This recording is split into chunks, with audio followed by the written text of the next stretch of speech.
What about Deidre in New Jersey? Her wants to talk to us about faith and stuff. So, hey Deidre, you were with Secular Rarity and student Dr. Ben. How are you? I'm good, guys. Sorry about my voice. I'm on the other side of COVID right now, but thanks for taking the call.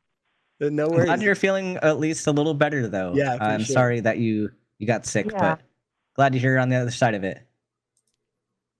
And I do love your show, and I've been watching you and the Atheist Experience and others for quite a while. So, awesome. But yeah, that's great to hear. To get into it, I know I told a screener that I was atheist. It was a long journey to get there. I grew up in what I can only describe as a cult, and then spent some time cult hopping, and then finally left that and spent some time as an atheist, and then kind of got on the other side. And I think what kind of led me to be an atheist at the time was the recognition, at least from the Christian side, is that there is not one single Christian denomination that isn't considered heretical by at least one other Christian denomination.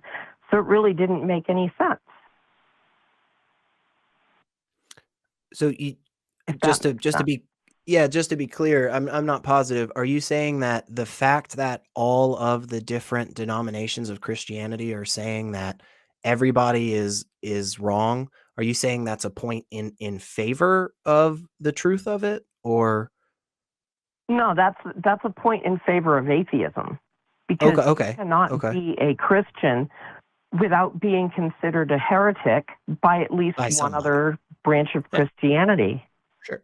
Sure. What got you past that problem that nobody seems to agree on what the religion actually is?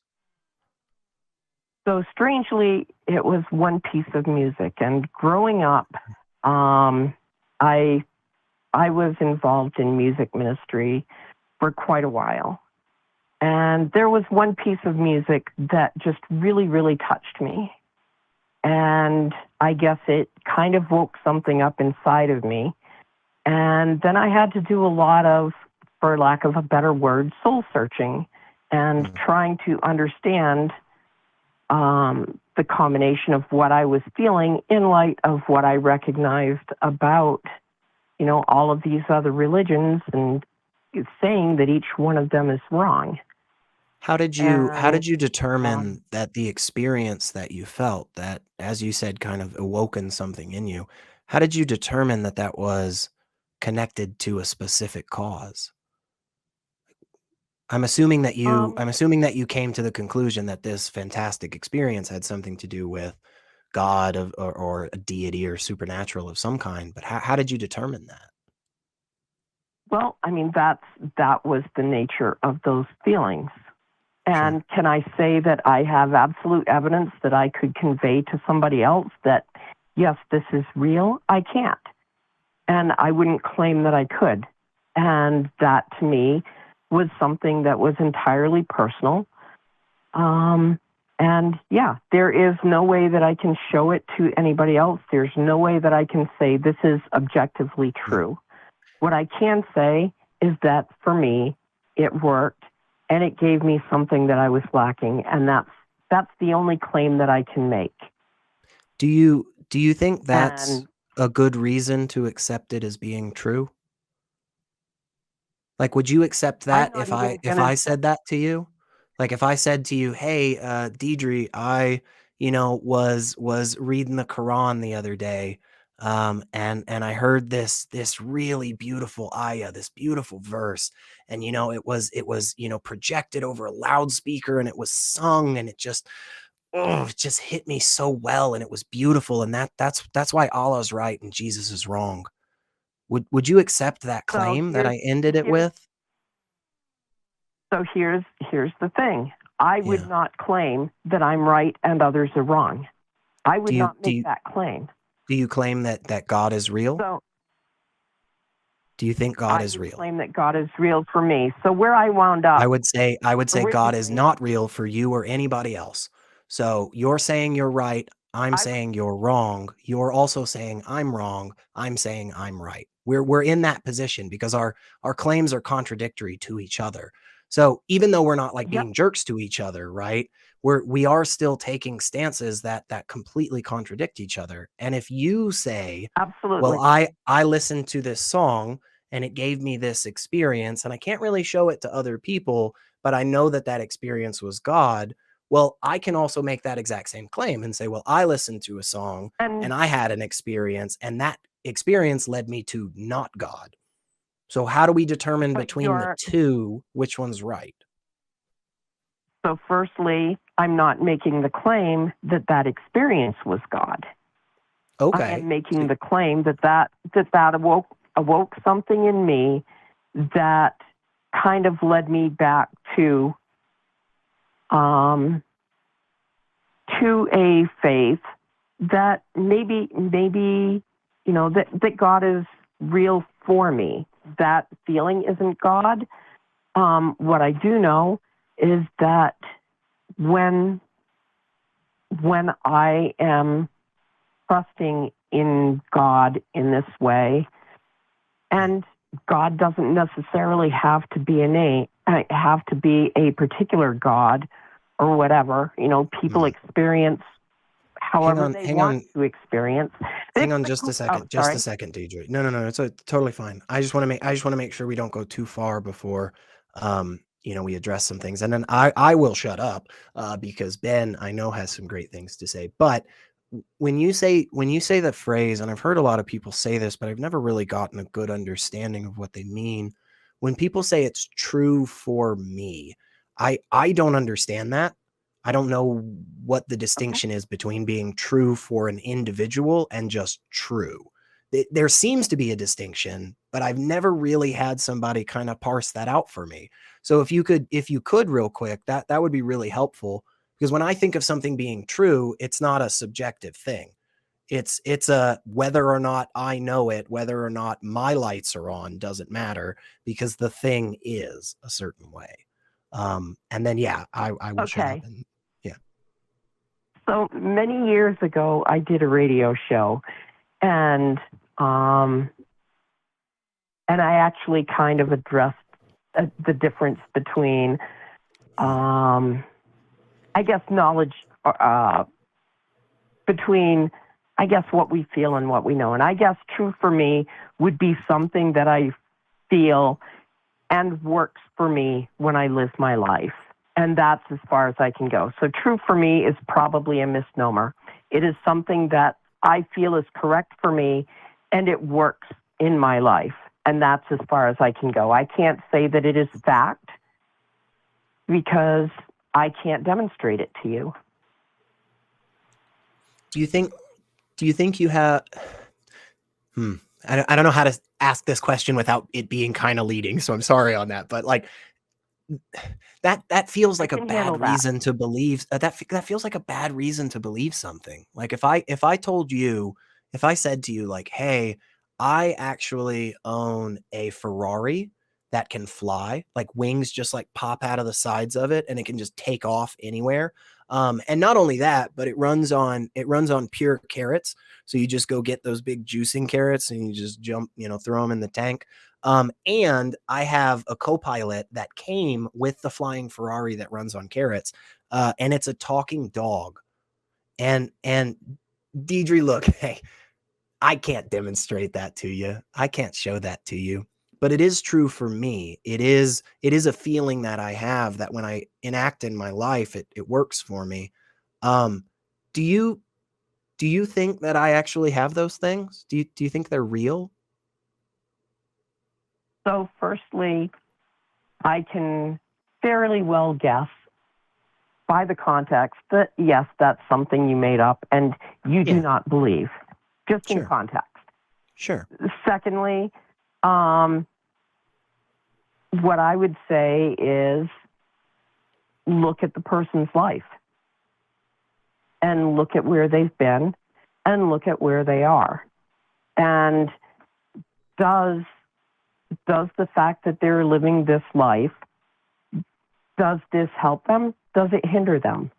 Are they making good decisions Are they making bad decisions?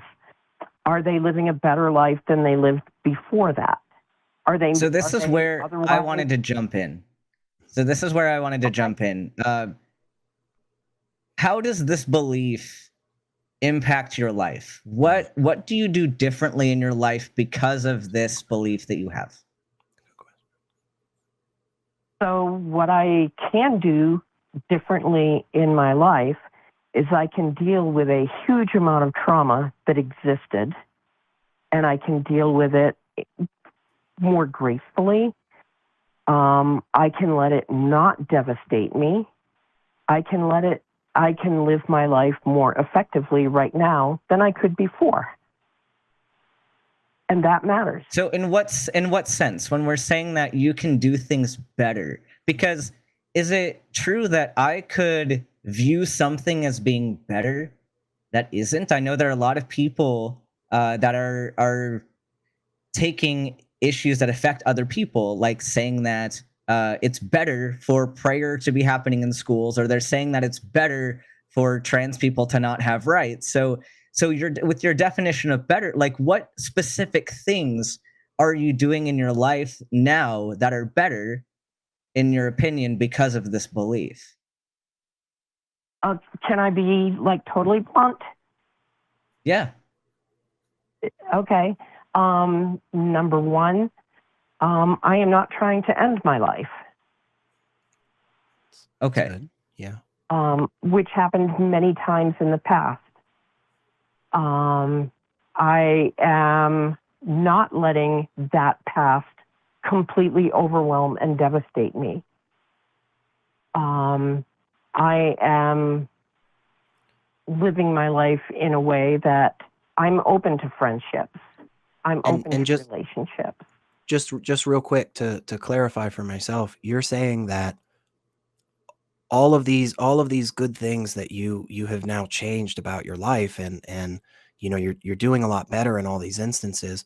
You're saying that couldn't have come from you, right? You're saying you don't think that could just be just something inside of you that you did without this external belief. Or I'm not 100% saying that. What I'm saying is that in this framework, I allowed myself to be the person I wanted to be. And when I was not open to new experiences, that would not happen. And so does in being open, so I'm not saying that, yeah, God changed my life. Sure. I'm not saying that I was not a part of it. But at the same time, I am saying that with this belief, these changes happened. So, and yes, is it possible to have a false belief that impacts you in a positive way? Sure. Good question. How would we suss out between the two then? Don't know. If we But here's something else. Might be a good place to start. Where I wound up was among Quakers, and the whole idea behind Quakers, and if you look, you'll find that there are Christian Quakers, there are Muslim Quakers, there are even atheist Quakers, and Quakerism is not a creedal religion. It does not demand that people believe anything. Its basic tenets are, just living a simple life, being peaceful, treating people equally, stewardship, etc. It does not demand that anybody believe in a particular definition of God. It is a very personal thing. The way George Fox wrote it, there's that of God in everyone. And in, basic liberal Quaker beliefs, that is whatever it is. There's nobody that's going to prescribe or there's nobody that's going to tell anybody what God is or should be to them. That's why I felt comfortable there. So that makes sense to me. So the issue I have with that, and we're gonna have to wrap up in just a few minutes because we do have some other wonderful calls, of course. But please do call us back because this has been really wonderful. We appreciate these types of calls. I guess one of the things that always kind of sticks with me because I've heard a couple of different religious people say something similar to this, where they kind of seem to indicate that there's not really a good definition, and like there's no like hardcore strict boundaries on what they're talking about when it comes to like God or deities or supernatural or all that stuff. And I have the issues that I have with that are if it really is undefined in this manner that people are talking about, how could you possibly believe in it? Like, how could you believe in something that really doesn't have any attributes or characteristics whatsoever, right? Because it's a shapeless, faceless, void, like there's nothing to it. But then on the flip side, and this is where I think a lot of my frustration comes it through is what I hear generally is I'll hear people say like, well, my God doesn't really like my God's more ambiguous than that. It's harder to define, but my God definitely hates gay people. And then it's like, oh, what? Yeah. Like, so and it doesn't have to be that extreme and disgusting of a claim, attack on criteria and so forth. But I do hear a lot of times where people will say like, my God really doesn't have any definitions and there's not really a good boundary for it. But then they do end up making these claims, like they say, well, God wants a man and a woman to be married and like he wants babies and like he wants us to do this thing. And I don't understand how you could hold those two things together. So on the one hand, it's like if we don't have any criteria whatsoever, well, then how could we believe in something? How could we say that we believe it? Because we can't define it.